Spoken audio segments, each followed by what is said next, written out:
अब मैं प्रश्नावली 5.1 का ही बताने वाला हूँ। दूसरा नंबर एकदम छोटा छोटा, एकदम बहुत ही सिंपल, जो कि आपको देखते कि समझ में आएगा। समीकरण को हल कीजिए, दिया है दूसरा समीकरण को हल कीजिए। दूसरा का पहला नंबर ये है आपका 5x धन 2 बराबर 17।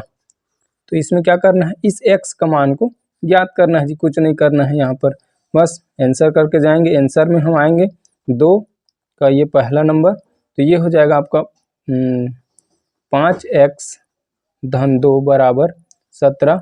तो इस 2 को हम इधर पक्षांतर कर देंगे, तो ये हो जाएगा 5x बराबर 17 ऋण 2। क्यों? पक्षांतर करने से देखो चिन्ह बदलता है, ये ऋण रहता तो इधर जाके धन होता, धनात्मक है इसलिए ऋणात्मक हो जाएगा, इधर जाएगा, अपने जगह छोड़ रहा है, दूसरे पक्ष में जा रहा है इसलिए। तो ये हो जाएगा आपका 5x बराबर 15।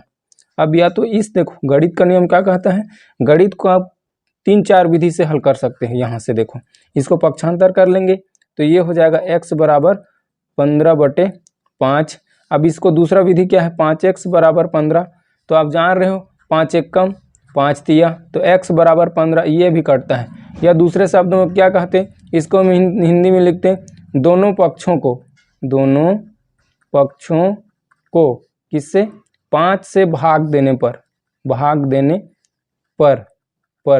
देने पर ये क्या हो जाता, इस प्रकार से रहता 5x बराबर 15। अब दोनों पक्षों में 5 का भाग दे रहे हो इस प्रकार से, तो ये बहुत लंबा जाता, एक कम आएगा उतना ही 2 को 2 से कितना भी बार गुणा करो 4 ही आएगा, इस प्रकार से 4। अब इस 2 को इधर कर दो, फिर इस 2 को इधर कर दो, फिर भी 4, फिर इस 2 को इधर कर दो, फिर इस 2 को इधर कर दो, फिर भी 4। तो ये जो मान है ये हमेशा अपरिवर्तित रहता है, बस विधि आपका सटीक रहना चाहिए। तब यहाँ पर x बराबर क्या मिल जाएगा, 5 एक कम 5 तिया, ये देखो 3, यही आपका आंसर है जी। और आगे मैं फिर बता रहा हूँ 5.1 का ही है, ये दूसरा का क्वेश्चन नंबर दूसरा का है, भी नंबर ये दिया है जेड के फॉर्मेट में दिया है। ये क्या दिया है जेड के फॉर्मेट में, 3 गुणा जेड ऋण 2 कोष्टक बंद धन 5 जेड बराबर 2। तो आंसर करके हम लिखेंगे, केवल क्वेश्चन को समझना है, यहाँ पर कुछ नहीं दिया है। जो x रहता है उसको z कर दिया है, ये आपका जो चर संख्या है इसको कुछ भी कर देता है, कुछ भी कर देगा, a से लेकर z तक कुछ भी रख देगा, इससे आपको हड़बड़ाने की जरूरत नहीं है। इसको आपको मान लो इस प्रकार से रख देता 3 गुणा x ऋण 2, तो ये इससे गणित का जो आंसर है मान है वो बदलेगा नहीं, वही आएगा। केवल ये आपका ये जो राशि है ये चर राशि है, बस वो बदलेगा, मान वही आएगा। तो ये देखिए ये क्या हो जाएगा, इसको हम हल करेंगे तो इस प्रकार से आंसर कर देंगे, ये 2 और ये आपका 5वां बी नंबर। तो ये हो जाएगा 3 कोष्टक में जेड ऋण 2 धन 5 जेड बराबर 2। तो ये क्या हो जाएगा, ये इसके साथ गुणा हो जाएगा, तो ये हो जाएगा 3 जेड ऋण 3 दूनी 6 धन 5 जेड बराबर 2। इस 6 को हम इधर पक्षांतर कर देते हैं, और ये जो आपका समान घात है इसलिए ये जुड़ जाएगा, 5 और 3 8 हो जाएगा। तो ये हो जाएगा आपका 8 जेड बराबर, इसको हम इधर इस 6 ऋण 6 को इधर पक्षांतर कर दे रहे हैं, तो ये हो जाता है आपका धन 6।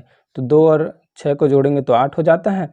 तो फिर वही बात आ गई, देखो दोनों पक्षों में अब 8 हो गया। अब इस 8 को इधर पक्षांतर कर देते हैं, या फिर दोनों पक्षों में 8 से भाग दे दो, एक ही बात है। तो ये क्या हो जाएगा, जेड का मान निकल जाएगा जी यहाँ से, एक कम तो जेड बराबर आपको क्या मिला, जेड बराबर 1। इस प्रकार से ये छोटा छोटा समीकरण है, 2 नंबर से 3 नंबर के क्वेश्चन में आएंगे। समीकरण हल कीजिए ही है क्वेश्चन, तो क्वेश्चन नंबर 4 का 5वां, ये देखो m फॉर्मेट में दिया है, m माइनस 1 पूरे का बटे कितना दिया है 2 बराबर दिया है 1 ऋण m ऋण 2 पूरे के बटे दिया है आपका 3। तो इसमें डरने वाली कोई बात नहीं है, ये क्वेश्चन समझ में नहीं आया ऐसा कुछ नहीं है। तो ये सिंपल सा है आपका, देखो क्वेश्चन नंबर डालने में आपको आंसर करते हो तो बिल्कुल मत भूलना, यही आपका पहला हथियार है, यहीं से आपका जो बाकी सारी चीज़ें हैं वो शुरू होता है। कैसे शुरू होता है देखो, यहाँ से जब हम लिखते हैं तो क्वेश्चन नंबर मिलते हैं कि ये आ जाएगा m-1 पूरे के बटे 2 बराबर दिया है 1 ऋण m ऋण 2 पूरे के बटे 3। दोनों पक्षों को भिन्न की विधि से हल कर लेना है जी, सिंपल से है। यहाँ पर कुछ नहीं दिया है मतलब 1 है। इस प्रकार से मान लेते हैं हम 1 है तो 1 और 2 का लघुत्तम 2। अब 2 को 1 से हम भाग देंगे, भागफल आएगा 2 तो 2m ये हो जाएगा। ऋण आगे रखते हैं, जब दोनों का हर आपका बराबर हो गया तो 2 को 2 से भाग देंगे, कितना आएगा 1, तो 1 को हम गुणा कर दें तो वही आएगा बराबर। सिंपल सा है, 2 लाइन में आएगा देखो आंसर। इसका भी उसी प्रकार से करेंगे, 1 और 3 का लघुत्तम आएगा 3। इस 1 से 3 को भाग देंगे तो कितना आएगा भागफल 3। 3 को गुणा हम यहाँ पर करेंगे इस प्रकार से, एकदम सटीक 2 मिनट में ख़त्म। ऐसे लंबा चौड़ा गणित ये हो जाएगा आपका 3 हो गया। अब उसके बाद 3 को 3 से भाग देंगे तो 1 आएगा, तो 1 का गुणा हम इसके साथ करें तो कोई अंतर नहीं होने वाला है। अब यहाँ से क्या करना है, यहाँ से हम तिर्यक गुणा इस प्रकार से करेंगे, अंश का हर के साथ और हर का अंश के साथ। तो ये आपका इस प्रकार से स्टेप बाय स्टेप रखते जाते हैं तो ये हो जाएगा। देखो 3 का गुणा इससे कर रहे हैं तो 3 गुणा 2m ऋण m। अब यहाँ पर हल हो जाएगा, ऐसे बात नहीं है, लेकिन समझने के लिए मैं ये फिर से फैला दिया हूँ और एक स्टेप में आप जब हल कर पाओ। 2 गुणा 3 ऋण m ऋण 2, तब ये क्या हो जाएगा देखो 3 दूनी 6m ऋण 3m ऋण 3। इस प्रकार से ये गुणा होते जाएगा बराबर। ये हो जाएगा आपको 2 तिया 6, उसके बाद ऋण 2m इसके साथ गुणा होकर फिर 2 दूनी 4 इस प्रकार से। तो देखो समान चिन्हों समान घातों में जोड़ा या घटाया जाता है, समान चारों ओर को हल किया जाता है। तो ये क्या हो जाएगा, ये हो जाएगा आपका इसके साथ हल हो जाएगा। ये आपका ऋण है और ये आपका धन है तो कट जाएगा तो 3m बचेगा ऋण 3। यहाँ पर ये धन है ये ऋण है तो ऋण 4 घट जाएगा इसमें से तो बचेगा कितना 2 और ये आपका 2m। अब यहाँ पर देखो, यहाँ पर क्या हो जाएगा, यहाँ पर दोनों तरफ पक्षांतर होगा। कैसे पक्षांतर होगा, या तो 3m वाले पक्ष को इस साइड रखो या फिर ऋण वाले जो संख्यात्मक हैं अचर हैं उसको एक इस साइड रखो या इस साइड रखो, तो दोनों तरफ पक्षांतर होगा। कैसे पक्षांतर होगा देखिए, 3m को mm वाले को हम इस पक्ष में लाते हैं तो ये क्या हो जाएगा ऋण से धन हो जाएगा इस प्रकार से।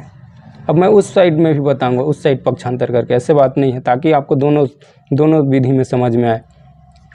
तब ये क्या हो जाएगा, ये अपने जगह में है 2, अब ये उधर जाएगा तो क्या हो जाएगा 5 हो जाएगा इस प्रकार से। 5 नहीं हो जाएगा, ये धन 3 हो जाएगा, तो मैं जोड़ के बता रहा था पहले से।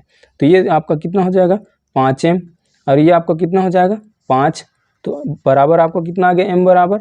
यहाँ से पक्षांतर कर देंगे, ये देखो इसके साथ ये गुणा का संबंध में है इस प्रकार से, छोटकू सा जो दिख नहीं रहा है गुणा का संबंध, तो गुणा का संबंध है, गुणा का पक्षांतर क्या हो जाता है भाग हो जाता है और भाग का पक्षांतर गुणा हो जाता है। तो m बराबर आपको क्या मिल गया जी, m बराबर आपको मिल गया 1। ये हो गया। ये तो आप क्या किए, ये लेफ्ट हैंड साइड में लाए m वाले सब पक्ष को, m वाले टर्म को, पद को। अब मैं उस पक्ष में लेके जा रहा हूँ। जैसे है ये आपका है 3m ऋण 3 बराबर दिया है कितना 2 ऋण 2m। अब क्या करना है, m को उस साइड लेना है और जो संख्यात्मक है उसको इस साइड। तो ऋण 3 को हम अपने जगह में रखते हैं और इधर से इस 2 को लाते हैं तो ये हो जाएगा धन ऋण का ऋण, धन का ऋण हो जाएगा और धन ऋण का धन हो जाएगा। तो ये अपने जगह में है इस प्रकार से 2m, तो इधर जाएगा तो ये क्या हो जाएगा ऋण 3m। देखो हड़बड़ाने वाली या फिर अचरज वाली कोई बात ही नहीं है इस प्रकार से। अगला स्टेप में ये कैसे हो जाएगा, अगले चरण में ये हो जाएगा -5, ऋण ऋण है तो जुड़ जाएगा, ये भी ऋण ऋण है तो जुड़ जाएगा। तो लेकिन चिन्ह आपका नहीं बदलेगा, जुड़ेगा जरूर, ऋण ऋण है लेकिन जुड़ेगा, ऋण ऋण जुड़ता है। समान चिन्हों या असमान चिन्हों में जोड़ा या घटाया जाता है, गणित का ये नियम है। तो ये हो जाएगा धन ऋण ऋण का धन और जुड़ जाएगा तो ऋण 5m हो जाएगा। देखो दोनों तरफ ऋण है कट जाएगा, या करके वही लिख सकते हो आप 5m बराबर 5, या इधरी से भी पक्षांतर कर सकते हो m बराबर, तो आखिरी में यह करके आपको लिखना पड़ेगा। तो m बराबर 5/5, 5 एक कम, तो m बराबर आपको 1 मिल गया। यही आपका आंसर है, देखो दोनों पक्षों में।